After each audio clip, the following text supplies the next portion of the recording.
5학년 친구들 안녕하세요. 도덕 선생님입니다. 요즘 날씨가 많이 더워져서 마스크를 계속 쓰고 있기가 좀 불편하죠.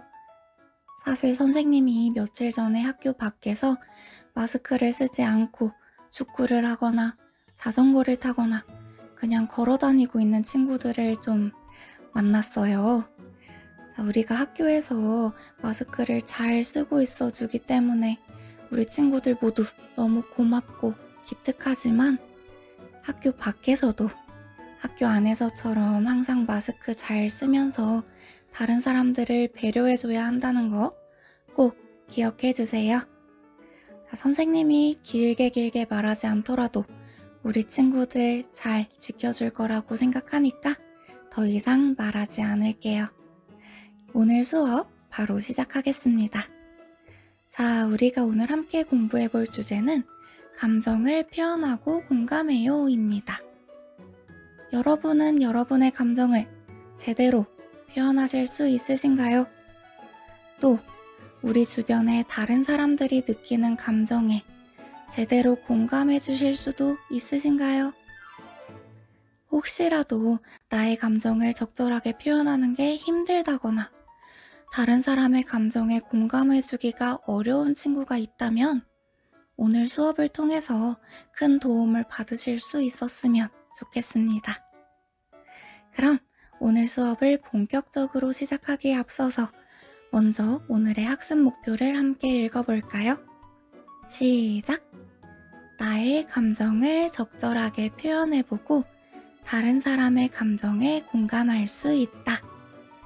오늘 수업에서는 나의 감정을 어떻게 표현하면 좋은지, 그리고 다른 사람의 감정에 어떻게 공감해 줄 수 있을지에 대해서 함께 알아보려고 합니다.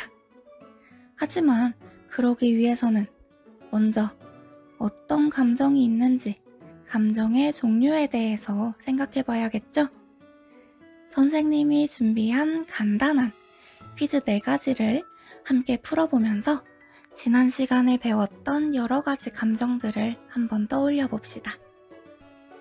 자, 감정 3초 스피드 퀴즈.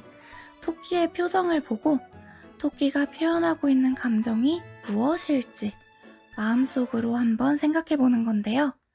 제한 시간 딱 3초니까 빠르고 정확하게 과연 어떤 감정일지 곰곰이 생각해 보세요.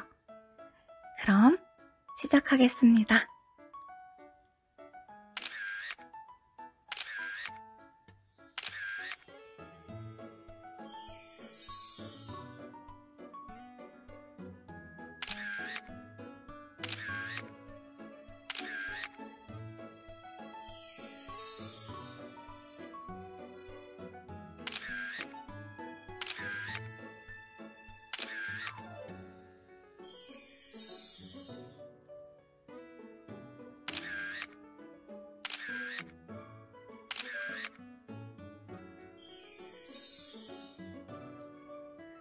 자, 여기까지 4마리 토끼의 감정들 모두 말풍선과 비슷하게 잘 맞춰보셨나요? 사실 방금 우리가 봤던 감정들 말고도 엄청나게 다양한 감정들이 있다는 거 다들 아시죠? 우리 지난 시간에 애니메이션 인사이드 아웃에 등장하는 기쁨이, 슬픔이, 소심이, 버럭이, 까칠이 이렇게 5가지 캐릭터를 통해서 함께 공부해봤어요. 기억나시죠? 자, 그럼 이제 오늘 수업의 첫 번째 학습 목표였던 감정을 적절하게 표현하는 방법에 대해서 한번 알아봅시다. 자, 첫 번째 상황입니다. 내 생일인데 내가 좋아하는 반찬이 하나도 없고 싫어하는 반찬들만 있대요. 자, 이런 상황에서 우리가 만약 이렇게 말한다면 어떤 일이 벌어질까요? 아, 내 생일인데 반찬이 이게 뭐야? 맛있는 게 하나도 없잖아. 엄마는 내가 뭘 좋아하는지도 몰라?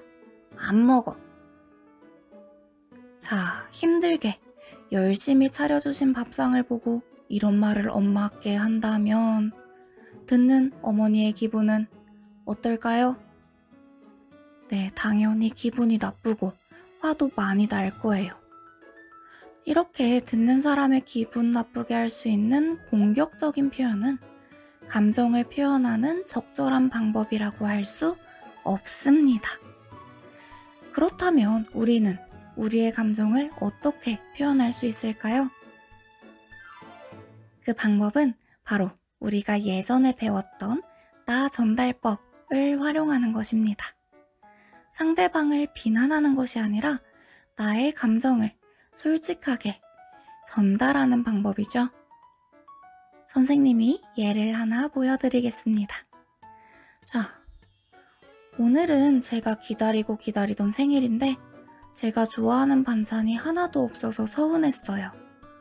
생일에는 제가 좋아하는 반찬을 해주셨으면 좋겠습니다. 자, 위에 있는 말풍선에 있는 말보다 훨씬 부드러워지지 않았나요? 오늘은 기다리던 생일이라는 게 지금의 상황이고, 좋아하는 반찬이 없어서 서운했다. 이게 감정.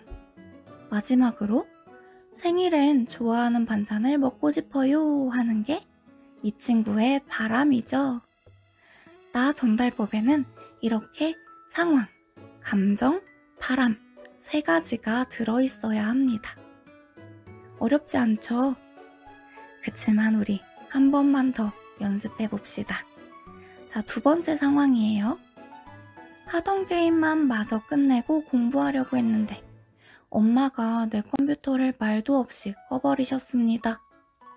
자, 혹시 이런 상황 겪어보신 적 있으신가요? 만약 우리가 엄마한테 이렇게 말한다면 어떨까요? 아, 진짜. 왜 엄마는 맨날 짜증나. 마지막이었는데 내가 끄려고 했는데. 자, 무슨 말을 하고 싶은지 제대로 표현되지 못하고 있죠? 이렇게 소극적인 표현도 우리의 감정을 표현하는 적절한 방법이 아니겠네요. 그렇다면 이번에도 방금 했던 나 전달법을 통해서 우리의 감정을 표현해 볼까요? 잠시 영상을 멈추고 어떻게 표현할 수 있을지 상황, 감정, 바람 세 가지가 각각 어떻게 적혀야 좋을지 스스로 한번 생각해 봅시다. 영상을 멈추고 천천히 생각해 보세요. 네, 다들 생각해 보셨나요? 그럼 선생님이 적은 것과 한번 비교해 보세요. 중간에 끌 수가 없어서 하던 게임만 마저 하고 끄려고 했는데 엄마가 말도 없이 그냥 컴퓨터를 끄셔서 기분이 상했어요. 다음에는 저한테 끄라고 말씀을 해주셨으면 좋겠습니다. 자, 이렇게 말한다면 위에 말풍선에 있는 소극적인 표현으로 말할 때보다 훨씬 더 정확하게 나의 감정이 잘 전달되겠죠? 감정을 표현하는 나 전달법에 대해 함께 알아보았으니까 화면 속에 있는 두 가지의 퀴즈는 스스로 배움 공책에 풀어봅시다. 잠시 영상을 정지해놓고 배움 공책에 열심히 성실하게 적어보세요. 선생님은 다음 활동으로 바로 넘어가겠습니다. 자, 이번에는 오늘의 두 번째이자 마지막 학습 목표였던 다른 사람의 감정에 공감하는 방법에 대해서 알아볼 거예요. 자, 다른 사람의 감정에 공감하는 방법 함께 확인해 봅시다. 먼저 상대방의 이야기에 귀 기울여서 경청합니다. 그러면 상대방이 지금 어떤 상황인지 잘 이해할 수 있겠죠? 그리고 상대방의 상황을 상상해 보면서 과연 내가 상대방이었다면 어땠을지 생각해 봅니다. 이런 상상을 통해서 우리는 상대방의 감정이 어떨지 예상해 볼 수 있어요. 자, 이렇게 상대방을 공감해 본다면 우리는 상대방에게 공감하는 말도 해줄 수 있겠죠?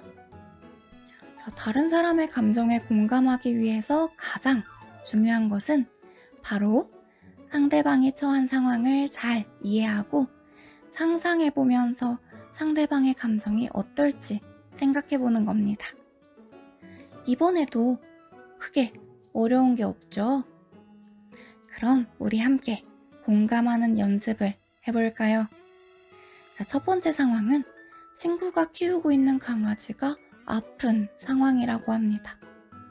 자, 가장 먼저 상대방의 상황을 한번 말해줍니다. 너희 집 강아지가 요즘 많이 아파서. 자, 이렇게 상황을 말했다면 그 다음으로는 상상을 통해서 상대방이 느끼고 있을 감정을 한번 예상해 봅니다. 너가 많이 속상하고 걱정되겠다. 자, 이어서 말해보자면 너희 집 강아지가 요즘 많이 아파서 너가 많이 속상하고 걱정될 것 같아. 자, 이렇게 상대방의 감정에 잘 공감해준다면 상대방은 큰 위로를 느낄 수 있겠죠? 자, 바로 두 번째 상황입니다. 친구가 열심히 노력해서 높은 뜀틀을 넘는데 성공한 상황이래요. 자, 이번에도 상황을 먼저 간단하게 말합니다. 체육 시간에 뜀틀 연습을 열심히 해서 뜀틀 넘는 걸 성공하다니. 자, 그리고 감정은 내가 상대방이라면 어떤 감정을 느꼈을지 상상해보는 거였죠? 정말 뿌듯하고 스스로가 자랑스러울 것 같아. 자, 이어서 말해보자면 체육 시간에 뜀틀 연습을 열심히 해서 결국 성공하다니 정말 뿌듯하고 스스로가 자랑스럽겠다. 이렇게 말할 수 있겠죠? 자, 이렇게 말해준다면 상대방은 더욱 뿌듯함을 느낄 수 있을 거고, 그래서 더 기분이 좋아질 것 같습니다. 자, 그렇다면 이번에도 영상을 잠시 멈추고 배움 공책에 화면 속에 있는 두 가지 퀴즈를 열심히 적어보세요. 모두 퀴즈 두 가지 해결하셨나요? 네, 그럼 오늘의 수업은 여기서 마무리하겠습니다. 오늘 배운 두 가지 내용, 감정을 잘 표현하는 방법인 나 전달법, 그리고 다른 사람의 감정에 공감하는 방법, 이 두 가지 모두 잘 기억해놨다가 나중에 유용하게 활용하시길 바라겠습니다. 그럼 우리는 다음 주 도덕 시간에 다시 만나요. 안녕.